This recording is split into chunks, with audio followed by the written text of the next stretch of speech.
Assalamualaikum dan selamat sejahtera diucapkan kepada semua murid tahun 5. Alhamdulillah bertemu lagi kita pada hari ini. Semoga semuanya dalam keadaan sihat sejahtera hendaknya. Pada sebelum ini kita sudah pun belajar bagaimana untuk menolak isi padu cecair. Jadi pada hari ini kita sambung lagi dengan kemahiran yang seterusnya, iaitu mendarab isi padu cecair.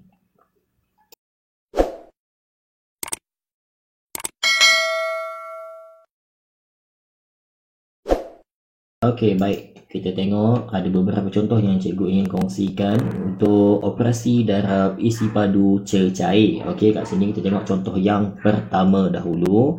Okey, soalan pertama, soalan A. 36 darab dengan 1/4 liter dan jawapan nak dalam liter. Okey, macam mana nak jawab soalan yang ini?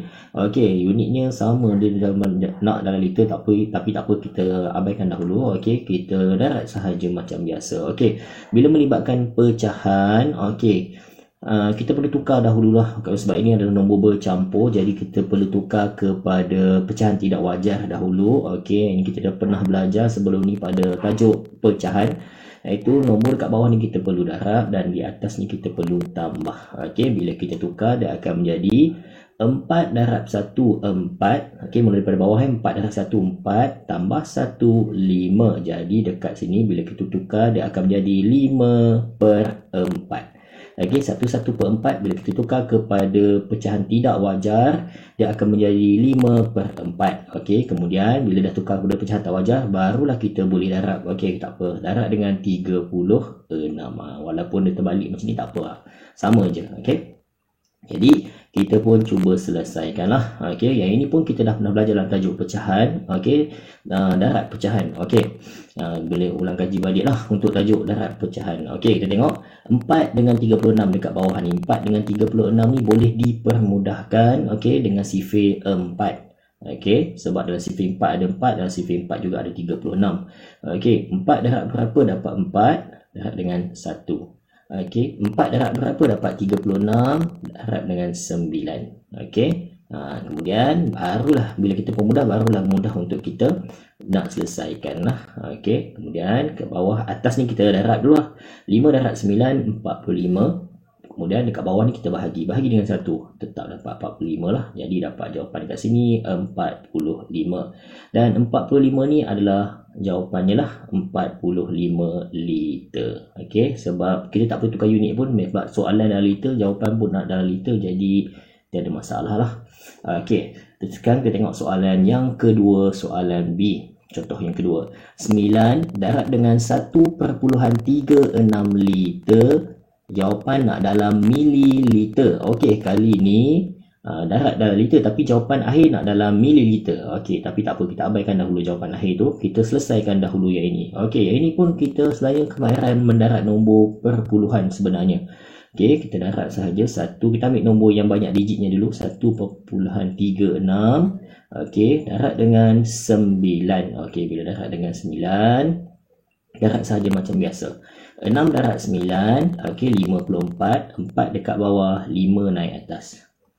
Okey, 3 darab 9, 27. 27 tambah 5 akan menjadi 32. 2 dekat bawah, 3 naik atas. Okey, 1 darab 9, 9 tambah 3 jadi 12. Dan titik perpuluhannya jangan lupa, belakang titik dia ada 2 tempat perpuluhan, jadi maksudnya jawapan akhir pun ada 2 tempat perpuluhan juga lah dekat belakang.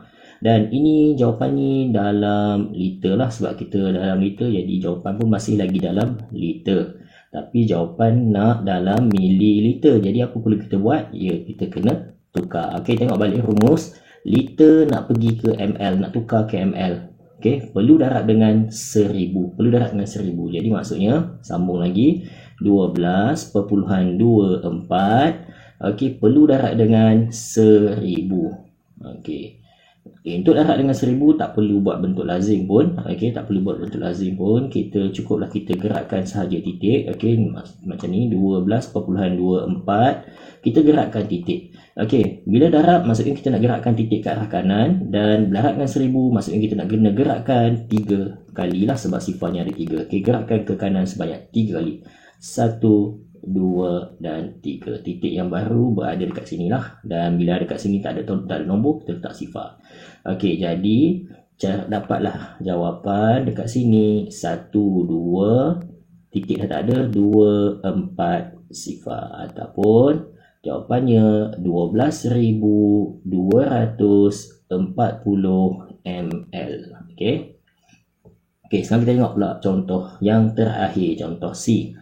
Okey, 100 darab dengan 25 ml dan jawapan nak dalam L, nak jawapan dalam liter lah. Okey.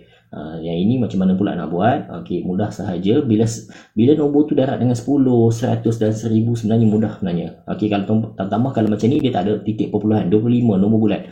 Jadi memang kita boleh terus tulis jawapan lah. Kita ambil dulu nombor yang bulat ni 25.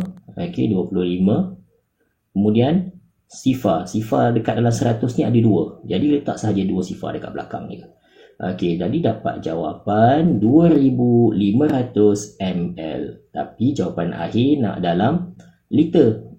Jadi kita perlu tukar unit. ml nak pergi ke liter.